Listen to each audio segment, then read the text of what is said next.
Tax बचाने के लिए अभी से योजना बनाएं। जैसे जैसे नया वित्तीय वर्ष अप्रैल में शुरू होने वाला है, हम सबके मन में यही सवाल उठता है कि कैसे अपने टैक्स का बोझ कम किया जाए। क्या आप जानते हैं कि अगर आपकी सालाना आय 7 लाख रुपए तक है तो आप नई टैक्स व्यवस्था के तहत पूरी तरह से टैक्स से मुक्त हो सकते हैं। हाँ, ये सच है। आइए जानते हैं टैक्स बचाने के लिए कुछ बेहतरीन तरीके। नई टैक्स व्यवस्था में 7 लाख तक की आय पर टैक्स छूट।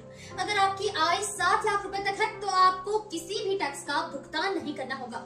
यह नई व्यवस्था का एक बेहतरीन फायदा है। वही पुरानी टैक्स व्यवस्था में कई कटौतियां उपलब्ध हैं, जिससे आप अपनी टैक्स देनदारी को कम कर सकते हैं। धारा 80C और NPS पर कटौती।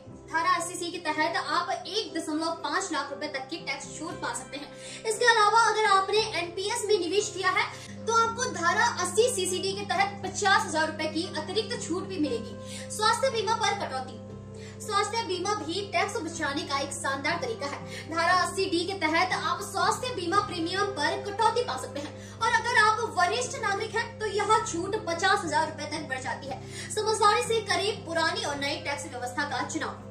पुरानी और नई टैक्स व्यवस्था के बीच का चुनाव सोच समझकर करें। जहां पुरानी व्यवस्था में कटौतियों का फायदा, वहीं नई व्यवस्था में स्टैंडर्ड डिडक्शन को 75,000 रुपए तक बढ़ा दिया गया है।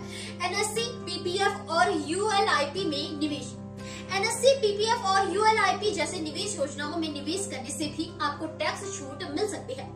नोट: यह जानकारी सामान्य जानकारी के आधार पर है और टैक्स योजना बनाते समय विशेषज्ञ की सलाह लेना हमेशा बेहतर रहता है। तो टैक्स बचाने के ये तरीके अपनाकर आप न केवल अपनी आय को अधिकतम कर सकते हैं बल्कि टैक्स से भी बच सकते हैं।